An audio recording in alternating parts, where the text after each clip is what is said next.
നമസ്കാരം ഗൈസ്, വയനാടൻ കാഴ്ചകളുടെ മൂന്നാമത്തെ വീഡിയോയിലേക്ക് എല്ലാവർക്കും സ്വാഗതം. അങ്ങനെ ഞങ്ങൾ മുരുകൻ ബ്രോയുടെ എസ്റ്റേറ്റിൽ എത്തിയിട്ടുണ്ട്. ഇന്നലെ വൈകിട്ട് എത്തി. പക്ഷേ ഇന്നലെ വൈകിട്ട് നമുക്ക് ഇതിൻ്റെ പരിസരമൊന്നും നല്ലതായിട്ട് ക്യാമറയിൽ എടുക്കാൻ പറ്റിയിട്ടില്ല. അപ്പോൾ ഇപ്പോൾ നമ്മൾ ക്യാമറയിൽ ഞാനങ്ങ് നല്ലതായിട്ട് പകർത്തിയാണ്. മുരുകൻ ബ്രോയുടെ ഡോഗ് മുരുകൻ ബ്രോ രാവിലെ ഡോഗിനായിട്ട് അവൻ ജോലി നടക്കുന്ന സ്ഥലത്തോട്ട് അങ്ങ് പോവുകയാണ്. ഞങ്ങൾ പതുക്കെ ഉള്ളൂ. ഇന്നലെ നല്ല തണുപ്പായിരുന്നു ഇവിടെ. ഫാനൊന്നും ഉപയോഗിക്കണ്ട, അടിപൊളി തണുപ്പാണ്, സുഖമായിട്ട് കിടന്നുറങ്ങാൻ പറ്റും.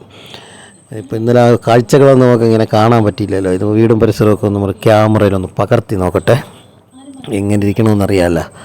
ഇപ്പോൾ നല്ല ക്ലിയർ ആയിട്ടുണ്ട് സ്ഥലം. നല്ല ഇപ്പം മണി ഏകദേശം 9 മണിയൊക്കെ ആയിട്ടുണ്ട്. ഇവിടെ ഒരു ഫൗണ്ടനുണ്ട്. നേരത്തെ ഇന്നലെ കണ്ടതാണ്. ഇതുവഴി ഇങ്ങനെ ഫ്രണ്ടിലോട്ടൊരു വഴിയുണ്ട്. ഈ ഫ്രണ്ടിലോട്ട് വഴി ഇങ്ങനെ സുരേഷ് സാർ അങ്ങോട്ടും ഇങ്ങോട്ടൊക്കെ നടക്കുന്നുണ്ട്. അപ്പോൾ ഫ്രണ്ടിലോട്ടൊരു വഴിയുണ്ട്. അതുകൊണ്ട് ഈ വഴി ഇവിടെ നിന്ന് ഇങ്ങനെ കാണാം നമുക്ക്. സുരേഷ് സാറിൻ്റെ കയ്യിൽ ഡെറ്റോളാണ് ഇരിക്കുന്നത്. അട്ടയുണ്ട്, അട്ട. അതാണ് വഴി, കണ്ട വഴി. ഇത് ഓൾ സ്പൈസ്, കാപ്പിക്കുരു,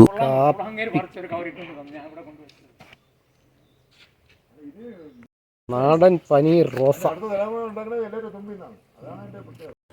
ഇത് ഇലമുളച്ചി എന്നാണ് പറയുന്നത്. ഇലമുളച്ചി ഫൗണ്ടൻ, അടിപൊളി ഫൗണ്ടൻ.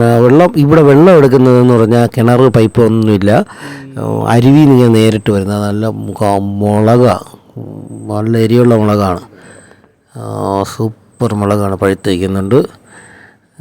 വെള്ളക്കാന്താരി, ഇത് വെള്ളക്കാന്താരി ഉണ്ട്. ഓക്കെ, നമ്മളിത് കഴിച്ചിട്ട് പണിയടക്കാൻ സമയത്ത് അങ്ങോട്ട് പോകാം. ഓക്കെ. പുട്ട്, പയറുകറി, പപ്പടം. അടിപൊളി പുട്ടും പയറുകറി, പപ്പടം. രാമേട്ടനാണ് ഇത് ഉണ്ടാക്കി തന്നത്. രാമേട്ടൻ ഉണ്ടാക്കുന്ന ഒരു വീഡിയോ നേരത്തെ ഞാൻ ഇട്ടിട്ടുണ്ട്. രാമേട്ടൻ്റെ കൈപ്പുണ്യ അപാര ടേസ്റ്റാണ്. ഓക്കെ, അപ്പോൾ ഇനി അങ്ങോട്ട് പോകാം, ജോലി സ്ഥലത്തോട്ട്. എന്നിട്ട് അങ്ങോട്ടുള്ള കമ്പ് കിട്ടും. വൈൽഡ് വെറൈറ്റി അത്തിപ്പഴം എന്നാണ് പറയുന്നത്.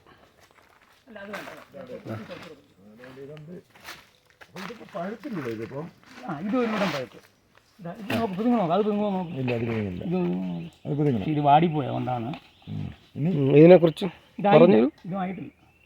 വിളവായില്ല. അപ്പൊ അത് വെട്ടി ഇവിടുത്തെ ആൾക്കാർ കഴിച്ചാലും കുറച്ച് സ്വീറ്റ് ആയിരിക്കും. പക്ഷെ ഇതാരും കഴിക്കരുത്, എഡിബിളല്ല, കൊള്ളാത്തതാണ്. വൈൽഡ് അത്തിപ്പഴം ചുമ്മാ നിൽക്കണം. ഞാൻ വെട്ടിക്കളാൻ വിചാരിച്ചു. പിന്നെ ഈ തണലിന് വേണ്ടി നിർത്തിയേക്കണം അത്തിപ്പഴം. കൊള്ളാം, വലിയൊരു ഗുഡാരം കണക്കി. ഇതാ, അങ്ങനെ ഞങ്ങൾ ജോലി സ്ഥലത്തേക്ക് പോകാൻ പോവുകയാണ്. അപ്പോൾ പോകുന്ന വഴിക്ക് ഉണ്ട്, ഇത് എസ്റ്റേറ്റിൻ്റെ ബാക്ക് സൈഡാണ്, ഒരു കോട്ടേജാണ്. ഇതിനൊക്കെ 3 കോട്ടേജുകളുണ്ട്. അപ്പോൾ അത് ശരിയാക്കി എടുത്തിട്ടില്ല, ഇന്ന് ശരിയാക്കി എടുക്കും. താഴെ എല്ലാം കാണുന്ന കുരുമുളകാണ്. കുരുമുളകൊന്നും വിളവെടുക്കാറായിട്ടില്ല. സുരേഷ് ബാബു ഇതിൻ്റെ വണ്ടി തട്ടേക്കും. ദൂരമായിട്ട് കാണുന്ന മല കണ്ട, എന്തൊരു ഭംഗി, അടിപൊളി കാഴ്ച. ഇങ്ങനെ ജോലി സ്ഥലത്തെത്തി.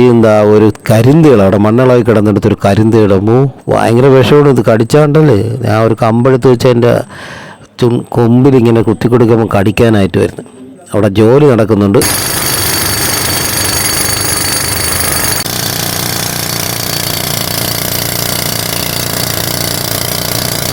ആനപ്പിണ്ട സീസൺ സമയമാകുമ്പോൾ ആന വരുമെന്ന് പറയുന്നു. ചക്ക സമയമാകുമ്പോൾ ആന വരുമെന്ന് പറയുന്നു ഒരു കമ്പോ. പിന്നെ അതിന് എസ്റ്റേറ്റിൻ്റെ മോൾ ഭാഗമാണ്. നമുക്ക് അവിടെ കൊണ്ടുപോയി ഇങ്ങനെ കാണിച്ചു തരികയാണ്.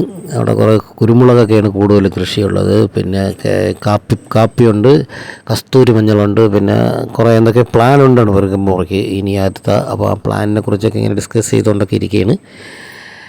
അപ്പോൾ സ്ഥലങ്ങളൊക്കെ നമ്മൾ കണ്ട്, ഇവിടെയൊക്കെ കണ്ട് എത്തൊക്കെ. ഇനിയിപ്പോൾ എന്താ പരിപാടി, ഇവിടെയൊക്കെ കണ്ടിട്ട് ഇനി നമുക്ക് മുരുകൻ ബ്രോ കാപ്പിയൊന്നും പരുവമായില്ല എന്നാണ് പറയണത്. ഇതെല്ലാം ഒരുമിച്ച് പഴുക്കും, അപ്പോൾ മാത്രമാണ് വിളവെടുക്കുന്നത്. അപ്പം വീഡിയോ നമ്മളിവിടെ നിർത്താൻ പോവുകയാണ്. ഇനി നമുക്ക് മക്കയാട് വരെ ഒന്ന് പോകണം. അപ്പോൾ പോണ വഴിക്കുള്ള വാഴത്തോട്ടം കാണുന്നുണ്ട്. അപ്പോൾ ഞാനും മുരുകൻ ബ്രോയും സുരേഷും കൂടെ മക്കയാടേക്ക് പോവുകയാണ്.